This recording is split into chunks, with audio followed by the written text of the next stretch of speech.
جن کے سینوں میں انوار رسالت براہ راست پڑے، وہ نفوس قدسیہ صحابہ ہیں جنہیں رب کریم نے دنیا ہی میں رضی اللہ عنہم ورضوا عنہ کا سرٹیفکیٹ دے دیا۔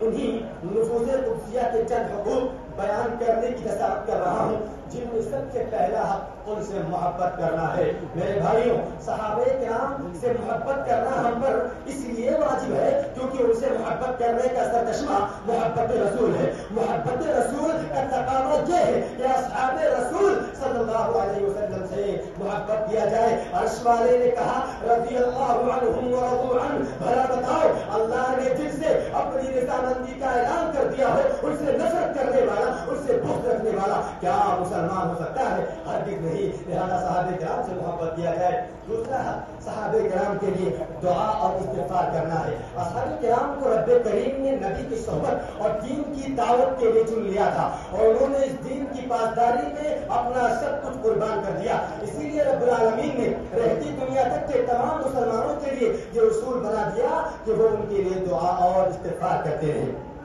کہا ربنا اغفر لنا ولاخواننا الذين سبقونا بالایمان۔ معلوم یہ ہوا کہ صحابہ کرام کے لیے دعا اور استغفار کرنا ایمان کا لازمی حصہ ہے۔ اسی طرح تیسرا صحابہ کرام کا دو احترام ہے۔ میرے بھائیوں اور دوستوں، صحابہ کرام واجب الاحترام، ان کا تذکرہ اچھائی کے ساتھ کرنا واجب اور ضروری ہے۔ امام الانبیاء حضرت محمد مصطفیٰ صلی اللہ علیہ وسلم نے فرمایا لا تسبوا اصحابی فلو ان احدكم انفق مثل احد ذهبا ما بلغ مد احدهم ولا نصيفا، کہ میرے صحابہ کو گالی نہ دو۔ اگر تم میں سے کوئی شخص احد پہاڑ کے برابر بھی سونا خرچ کرتے تو ان میں سے کسی کے ایک مد یا آدھے مد خرچ کیے ہوئے گلے کے برابر بھی نہیں پہنچ سکتا۔ اللہ اکبر۔ یہ رتبہ بلند ملا جس کو مل گیا، یہ رتبہ بلند ملا جس کو مل گیا، ہر مدعی کے واسطے دار و وطن کہا۔ لہذا صحابہ کرام کا احترام کیا جائے۔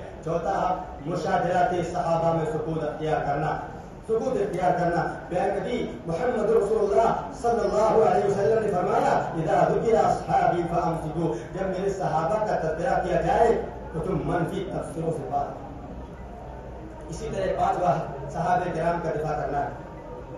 صحابہ کرام کا دفاع کرنا ہم پر واجب و ضروری ہے۔ خود رب العالمین نے صحابہ کرام کا دفاع کیا۔ کہا وَإِذَا قِيلَ لَهُمْ آمِنُوا كَمَا آمَنَ النَّاسُ قَالُوا أَنُؤْمِنُ كَمَا آمَنَ السُّفَهَاءُ أَلَا إِنَّهُمْ هُمُ السُّفَهَاءُ وَلَكِنْ لَا يَعْلَمُونَ۔ جو صحابہ کرام کو بیوقوف کہتے ہیں در حقیقت خود بیوقوف ہے۔ اور اے ایمان والوں، اگر تم واقعی اپنے دین میں اپنے سینوں میں زندہ دل رکھتے ہو تو مجھے بتاؤ کہ عرب کے تپتے ہوئے صحراؤں اور چلچلاتی دھوپ میں ظلم و ستم کس نے برداشت کیے؟ اسلام کی خاطر قربانیاں کس نے دی؟ جنگوں میں گردنیں کس نے کٹائی؟ اسلام کو پروان کس نے چڑھایا؟ حق صداقت کا پرچم کس نے لہرایا؟ باطل کے جھنڈے کس نے گرائے؟ میرے بھائیوں، یہ سب کارنامے صحابہ کرام نے انجام دیے ہیں اور یہ ایسے حیرت انگیز کارنامے ہیں جنہیں تاریخ کبھی فراموش نہیں کر سکتی۔ اور اے ملت اسلامیہ کے پاس بانو سنو، اگر آج ان کے حقوق کی پامالیوں پر تمہیں رونا نہ آئے،